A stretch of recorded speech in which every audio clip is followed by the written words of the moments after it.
Hi viewers, in today's video we'll be following the process that I went through to buy my first e-bike for camping and travelling. The journey started, as all good journeys do, with good old YouTube and Google, as I looked for a folding e-bike to purchase in Australia. There are so many different bikes available, so before you start, it's important to know what features you're looking for.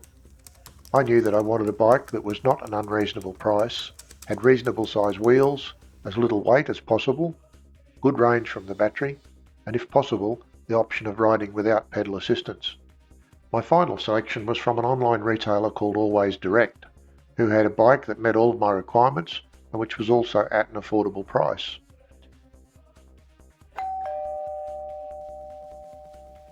Enter the Samebike 20LVX D30.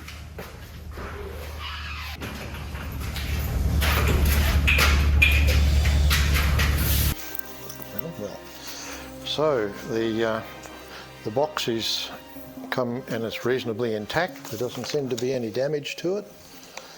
I'm a little bit surprised by how much it weighs. It's very heavy. So let's unveil the Samebike.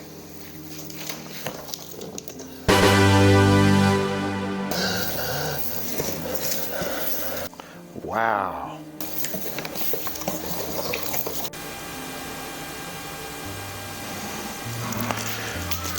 Plenty of foam in the box to make sure that nothing's damaged.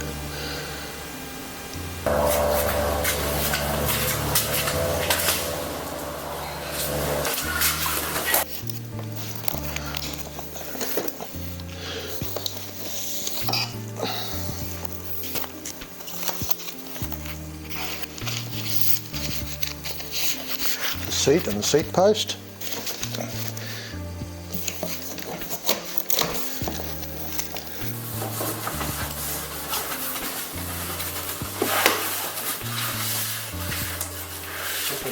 Here, this will be the battery.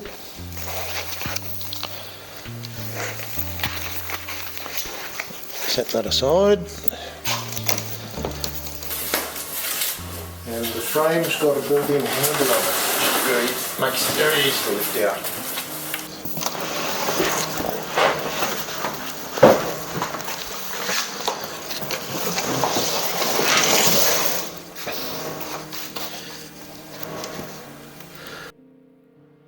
Just lay it down on its side, I think, for starters.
So I've mounted the bike, put the bike back into the cardboard carton to help support it during this part of the exercise, because we have to mount the front wheel. So we've got these plastic protection discs on the front wheel on both sides to protect the threads.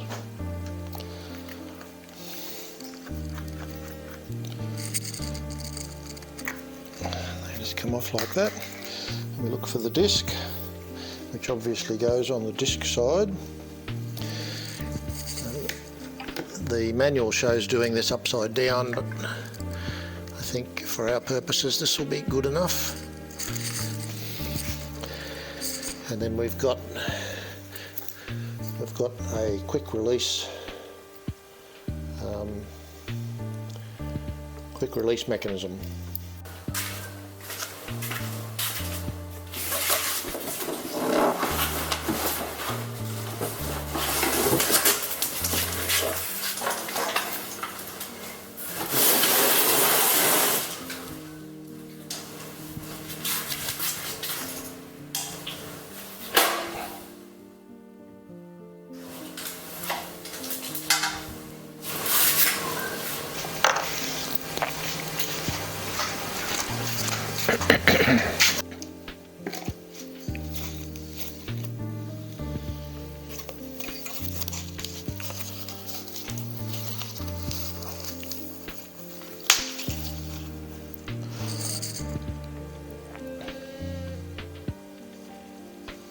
It's a very neat little arrangement, and that just locks in. The handlebars come up. And they've got the handlebars have got a keyway on them, which we can see there.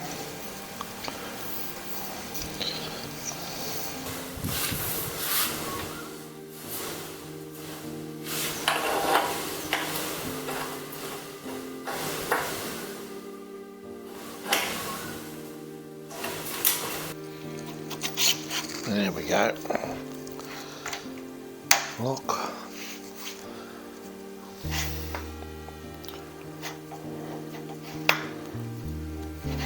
Up and down. So we've got a mark here.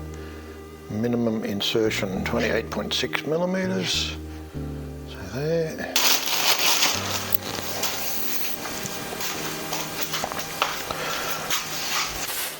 And our seat has springs underneath it and a spring in the seat post, so it should be nice and comfortable. Lever.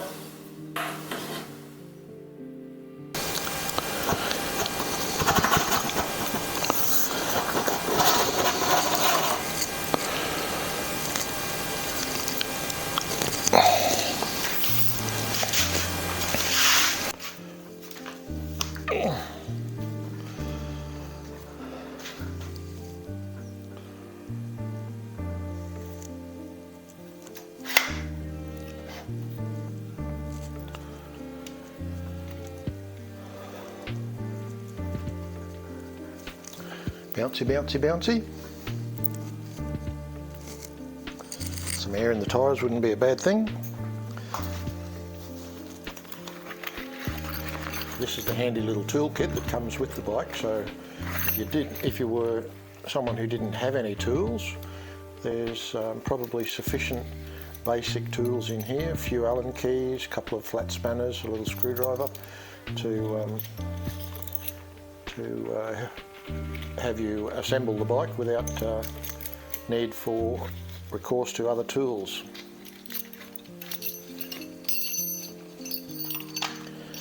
I'll just use this 15mm flat wrench that they supply because I'm too lazy to get up and go.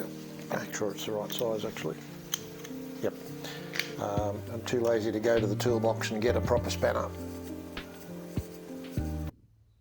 The bicycle comes with two sets of keys, one key for the battery to lock it in and out of its holder, the other key for the power switch on and off, and two remotes.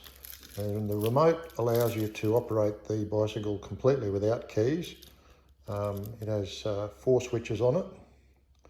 So there's a lock, an unlock, a alarm and a start button.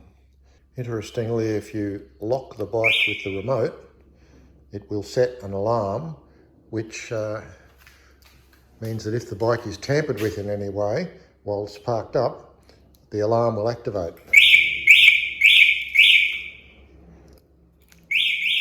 Not terribly loud, but certainly enough to attract attention if somebody's up to no good around. For the electrics, they're a very simple operation. Put the key on, in, turn it on, and the LCD display lights up.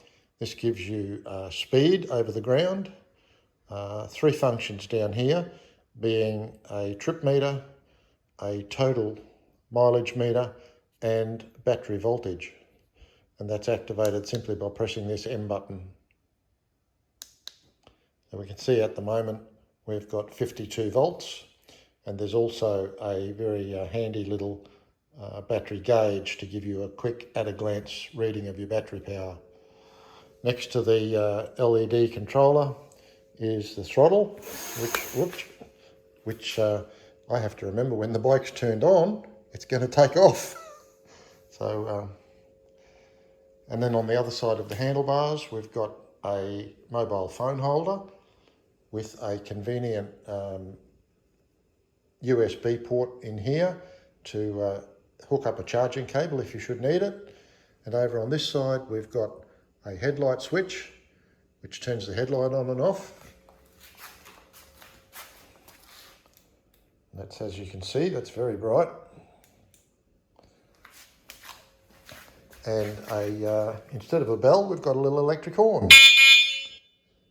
to notify warn people as we come up behind them, because the bike is effectively pretty much silent. And so, with the build complete, we're ready for the first test drive.